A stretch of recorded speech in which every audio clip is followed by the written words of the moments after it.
So where do you start, right? That's the question I get so many times. Like, where should I be focused in my business right now? And the first thing you need to make sure that you're doing is providing quality service, right? You need to make sure you're going out there and your customers are happy with the service you're providing. Otherwise, everything else is just a waste of time, right? Once that's on point, you need to make sure that you have consistent sales coming in, period. All right. Most moving companies, one of their biggest expense is marketing. If you're spending huge amounts of money on marketing, you need to make sure that once it comes into your business, that you have a solid sales process to run it through. All right. There's a big difference. You know, two companies could be spending the same amount of money in marketing, right? One company could have a solid sales process. The other company could just kind of answer the phones, call back some leads, and just kind of, you know, take it a little nonchalant. What do you think the difference in their revenue is going to be?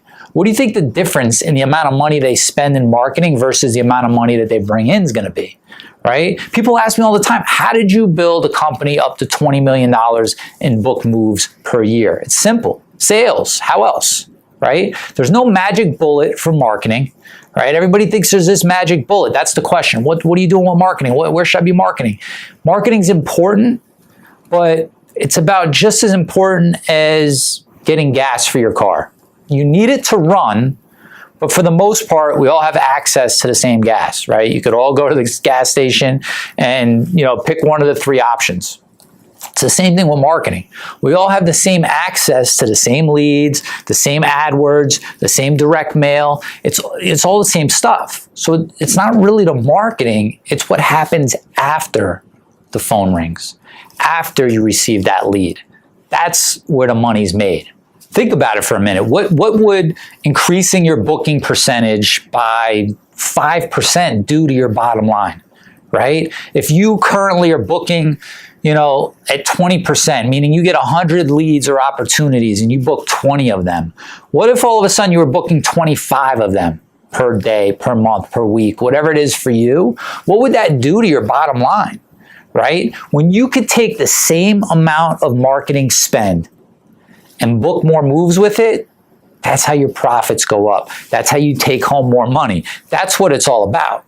Right? You don't want to not spend money on marketing because you're scared that you're going to lose money. You want to be able to spend the money on marketing knowing confidently that it's coming into a system that's solid, into a system that's built with the proper follow-up, the proper sales scripts, the proper management, right?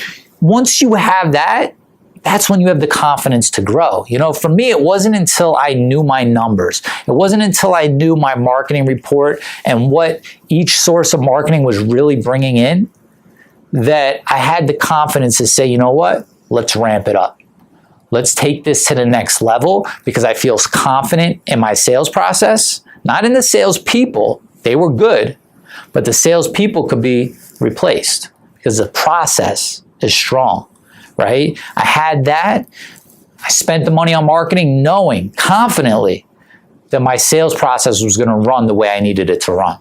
Once you have that, listen, it makes everything else easier. You've had times where jobs are just being booked and it just feels like you're getting flooded with new business. I hope you've experienced that. But you've also had times where it's not coming in. But imagine if you could have more of those times. Imagine if you could not be worried about paying the bills. Imagine if you could be taking home more than you really wanted to be making initially when you started your business. It solves a lot of problems, right? Money doesn't buy happiness, but it can solve problems, all right? Because if you have a problem and you could cut a check for that problem, the problem goes away. Everybody wants to grow their business. Everybody wants to make more money. Everybody wants to get to the next level. It's those that are willing to take the steps, those that are willing to take the action that's necessary to get them there that are going to make it happen, right? So many people talk about, yeah, I'm ready to build my business. I'm ready to do what it takes. But you know what? They don't want to put the steps in place. They don't want to put the processes in place. They don't want to make that one tiny step forward in the direction of success. So they're going to stay where they're at. One of the smartest things I ever did for myself and for my business was to accept the fact that I didn't know everything, right? to go out there and learn, to get myself a coach and a mentor and, find people that could help give me perspective on things and show me something different that I wasn't currently seeing. That was huge for me, right? And this is after I was already successful in my business. But you know what? I wanted to go further. In order to go further, you can't continue to do the same things that you're doing, right? And there's a lot of people out there with a lot of information. You don't have to listen to me, but get yourself a new perspective. Get someone that can help shed some light on some new ways of doing things, because you know what? It might not be their way that you follow, but maybe they get you thinking about something that causes you to think of a brilliant idea that skyrockets your business. All right, but you have to first start with believing that you can get to that level. You have to first start by believing that you're a millionaire mover. All right.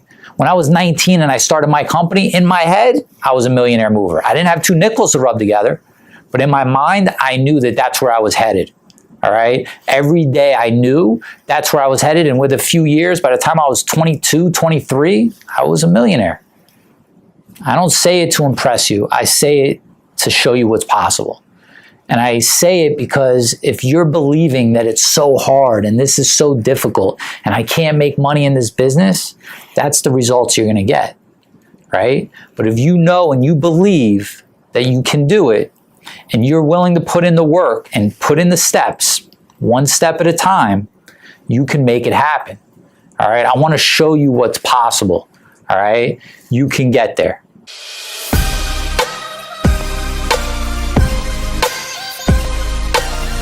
Hey, my friend, it's Lewis. I hope you enjoyed this episode. Do me two favors. Number one, subscribe to this channel so that you continue to get updates every time I release new training for you. And number two, if you want to learn how I took my company from working out of a truck rental yard with 2 rental trucks to $20 million a year in business, what I would love to do is train you on the 6 stages of a moving company sales machine. These are the same 6 stages that allow me to take my one-man show, doing everything myself company, to a level where we were booking 12,000 moves a year, and I would love to train you on that for free. So regardless of what size you're at now, these are the same 6 stages that you're gonna need to follow if you want a consistent flow of business coming into your moving company, all right? So all you need to do is click on the link on this page, put in your name and email address, and I'll meet you back here for the training, or go to lewismassaro.com/6 stages, that's Lewis, L-O-U-I-S, Massaro, Massaro.com/6 stages. Put in your name and email address, and I'll meet you right back here, and we're going to go through these 6 stages on how to build a sales machine in your company, all right? So until I see you back here for the free training, go out there every single day, profit in your business, thrive in your life. I'll see you soon.